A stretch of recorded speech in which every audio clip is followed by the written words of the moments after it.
एकदम बाहर निकलिए स्टूडियो से, गेट आउट फ्रॉम हियर।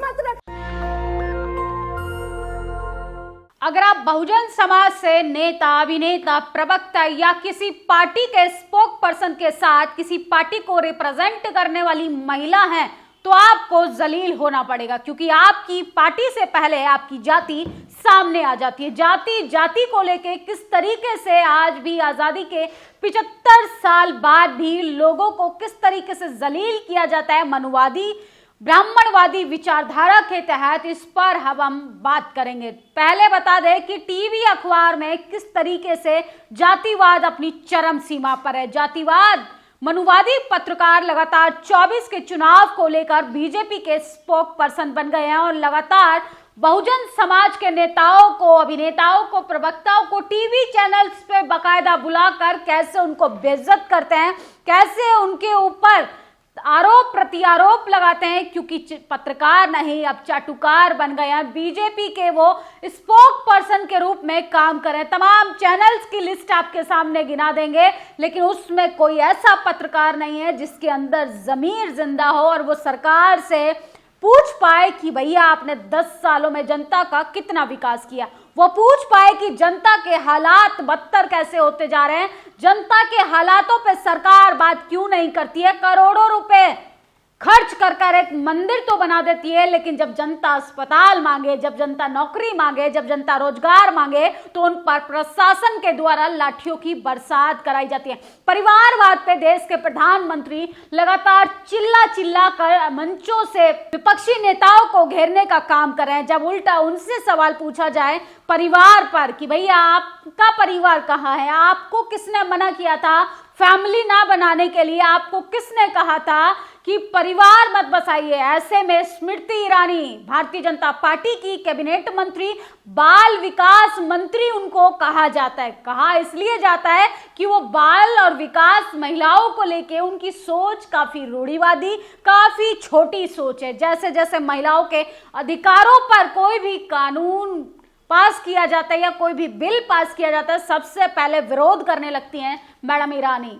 लेकिन सोचिए कि टीवी अखबार किस तरीके से लगातार एक्सपोज होता जा रहा है। टीवी के आधार पे कैसे बहुजन नेताओं को टारगेट कर उनको बेइज्जत कराने का काम किया जा रहा है। सबसे पहले आप एक क्लिप सुनिए। क्यों मणिपुर में महिलाएं और बहनें जो इनके परिवार की हिस्सा थी, गेट आउट, बाहर जाइए। तो सुना आपने वीडियो, किस तरीके से इसमें अभिषेक कात्यान उर्फ ब्राह्मणवादी मनुवादी विचारधारा से ग्रस्त यह पत्रकार कैसे सारिका पासवान को जलील कर रहा है। सोचिए, सारिका पासवान को कह रहा है कि आप स्टूडियो से बाहर चली जाइए, गेट आउट। सोचिए किस तरीके से ये लोग बहुजन समाज के नेताओं को, प्रवक्ताओं को बुलाते हैं, रिक्वेस्ट करते हैं कि आप हमारी डिबेट में शामिल हो जाइए, और कैसे उनको जलील करने का काम करते हैं।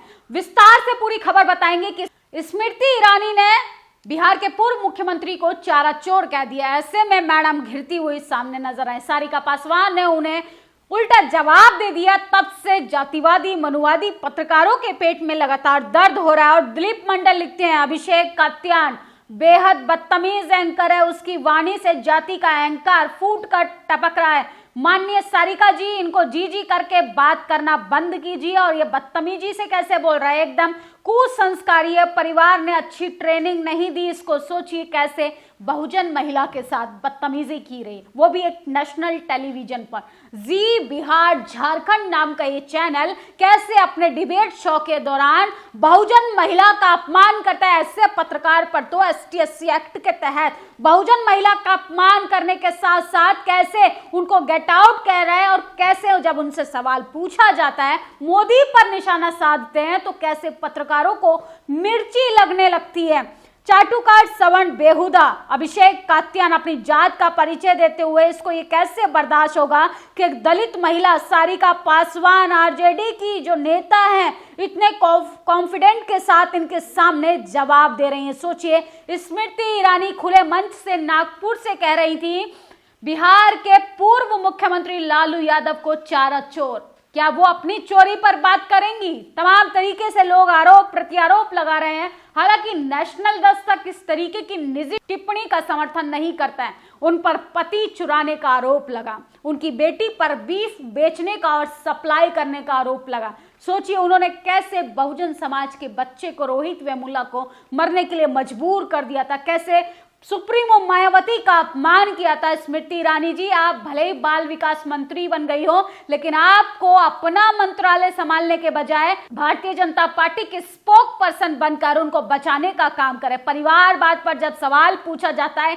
तो देश के प्रधानमंत्री 140 करोड़ जनता को अपना परिवार बताते हैं। कानपुर की घटना होती है, वो राम राज्य जहां के मुख्यमंत्री योगी आदित्यनाथ जो कहते हैं यूपी अपराध मुक्त हो चुका है, उसी अपराध मुक्त राज्य में कैसे बच्चियों का बलात्कार कर पेड़ से लटका दिया जाता है। सोचिए रामपुर में दलित युवक को डॉक्टर अंबेडकर का बोर्ड लगाने के लिए प्रशासन की गोली का शिकार होना पड़ता है। घोड़ी चढ़ने पे, मूछ रखने पे लोगों को मार दिया जाता है। एट्रोसिटीज के आधार पे इतनी घटनाएं होती हैं और देश के प्रधानमंत्री लगातार 140 करोड़ जनता को अपना परिवार बताते हैं। सारिका पासवान ने सिर्फ टीवी चैनल पर बैठकर इस बात का रिप्लाई कर दिया कि 140 करोड़ जनता अगर आपका परिवार है तो मणिपुर में जब महिलाओं को नंगा घुमाया जा रहा था तब आपकी क्या बेटी का बलात्कार हो रहा था या आपकी बहन का, आप ये बताइए। जब रेसलर प्रोटेस्टर को किस तरीके से घसीटा जा रहा था, क्या वो आपकी बेटी नहीं थी, क्या वो आपकी बहन नहीं थी? आप 140 करोड़ जनता को अपना परिवार बताते हैं। कैसे किसान भाइयों की घेराबंदी कर तमाम बॉर्डरों पर उनको रोका जा रहा है, कैसे उनके रास्ते में कील गाड़ी जा रही है, कैसे लंबे लंबी कटीले तारों से, बैरिकेड से बंद किया जा रहा है, सीमेंटेड दीवारें बनाई जा रही हैं।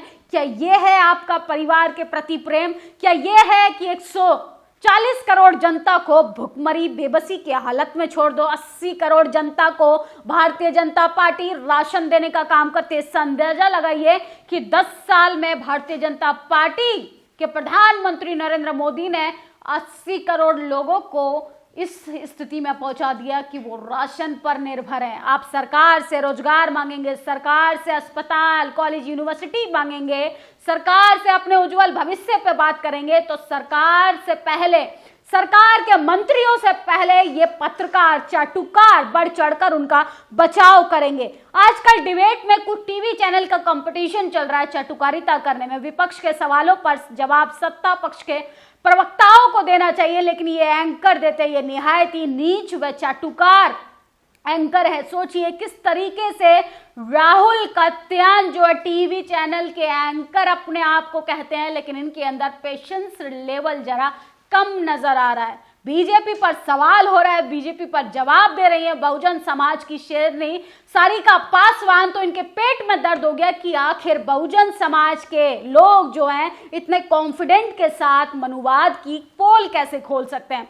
मोदी सरकार को जैसे ही मैंने मना किया कि मोदी जी 140 करोड़ लोगों को अपना परिवार कहते हैं, जिन बेटियों का बलात्कार हुआ था क्या वो मोदी की बेटियां नहीं थी? मणिपुर में जिस तरीके से नंगा घुमाया गया कि मणिपुर की जो महिलाएं हैं वो मोदी की बहन नहीं थी, बस क्या हुआ? बेहुदा चाटुकार, पत्तलकार, अंधभक्त को मिर्ची लग गई और वो पगला गया। सोचिए किस तरीके से टीवी अखबार का जो विश्वास है जनता के बीच में खत्म हो गया। अब वो बीजेपी के स्पोक पर्सन बन चुके हैं। इसको डर कहें क्या कलम का नतमस्तक होना। सोचिए जब चौथा पिलर ही घुटने टेक दे तो इस देश का विकास का अंदाजा लगाइए। भारतीय जनता पार्टी किस तरीके से मीडिया संस्थानों में बैठे मनुवादी, जातिवादी पत्रकारों को अपने कब्जे में लेकर बहुजन समाज के नेताओं का चरित्र हरण करने के लिए काम पर लगा देती है।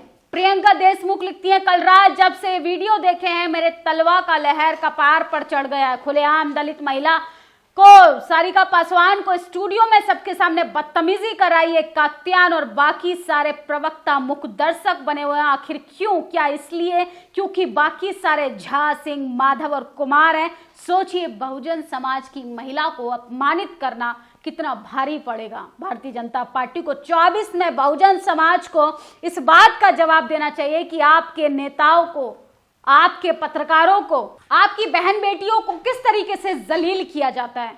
और पत्रकारिता के नाम पे ये लोग खुले आम चाटुकारिता कर रहे हैं। न जनता के हाल दिखाने के लिए ये तैयार हैं, ना ही इस देश की लाचारी, बेबसी, डेमोक्रेसी पर आए दिन प्रहार होता है। कैसे लोकतंत्र की धज्जियां उड़ाई जा रही हैं, कैसे संविधान को धीरे धीरे खत्म कर रहे हैं। और 10 सालों में इस देश के हालात इतने बदतर हो गए हैं कि जनता तिल तिल कर मजबूर हो रही है, लेकिन टीवी अखबार खामोश बैठा है। टीवी अखबार जितना तेज तर्रार होकर सीना तान के 56 इंच का सपोर्ट करता है, काश 1% जनता के हक अधिकारों पर बात करता तो आज देश की तस्वीर वाकई में बदलती हुई नजर आती। टीवी चैनल के जरिए बहुजन नेताओं को जलील करना, इसमें भी भारतीय जनता पार्टी का हाथ है, वरना ये पत्रकारों को कोई अधिकार नहीं कि आप अपने किसी नेशनल टेलीविजन पर हमारे बहुजन नेताओं को बुलाएं, बहुजन प्रवक्ताओं को बुलाएं और आप उनको ऐसे जलील करें। सोचिए ये महिला के लिए साथ किस तरीके की बदसलूकी की जा रही है। बहुजन समाज की महिला के साथ वो सिर्फ अपनी बात रख रही हैं। सिर्फ इसीलिए तकलीफ हो रही है इस मनुवादी जातिवादी पत्रकार को कि बहुजन समाज के लोग अपने हक अधिकारों पर खुलकर बोलने लगे हैं और सरकार से 140 करोड़ जनता को परिवार मानने वाले देश के प्रधानमंत्री से पूछा जा रहा है, जब आपका पूरा देश परिवार है तो देश के बदतर हालत पे आप क्यों नहीं बोलते? क्या यही परिवार का प्रेम है? क्या यही आप परिवारजनों से प्यार करते हैं कि महिलाओं को नंगा घुमाया जा रहा है, महिलाओं के साथ बलात्कार किया जा रहा है, महिलाओं का चीरहरण हो रहा है और आपके बचाव में आप ईडी सीबीआई को आगे कर देते हैं, पत्रकारों को आगे कर देते हैं और तब भी बस नहीं चलता तो आप अपने कैबिनेट मंत्रियों को आगे कर देते हैं। इससे तो यही पता चलता है कि 24 के चुनाव में बीजेपी सीधा सत्ता से बाहर होने वाली है। उसने तमाम लोगों को काम पर लगा दिया है, विपक्षी नेताओं को जेल की सलाखों के पीछे भेजने का काम कर रही है और मोदी जी जो लगातार नारा देते हैं कि अब की बार मोदी सरकार वो भी 400 के पार। 400 पार तो तब होगा जब आप 400 में 4 सीट भी बहुमत से जीत कर आए। इस वीडियो पर आपकी क्या प्रतिक्रिया कमेंट बॉक्स में जरूर बताइएगा और टीवी अखबार के बारे में आप क्या सोचते हैं? क्या वो वाकई में स्पोक पर्सन बन चुका है बीजेपी का? क्या वाकई में मीडिया का स्तर अभी भी कुछ भारत में बचा है? अपनी राय कमेंट बॉक्स में जरूर दीजिएगा। शुक्रिया। नेशनल दस्तक की आपसे गुजारिश है कि अगर इसको बचाना चाहते हैं तो नेशनल दस्तक को सब्सक्राइब करने के लिए रेड कलर के सब्सक्राइब बटन को दबाएं, फिर बेल आइकन की घंटी दबाएं। नेशनल दस्तक को बचाने के लिए बहुत जरूरी है कि हर खबर को शेयर करें, लाइक करें, कमेंट जरूर करें।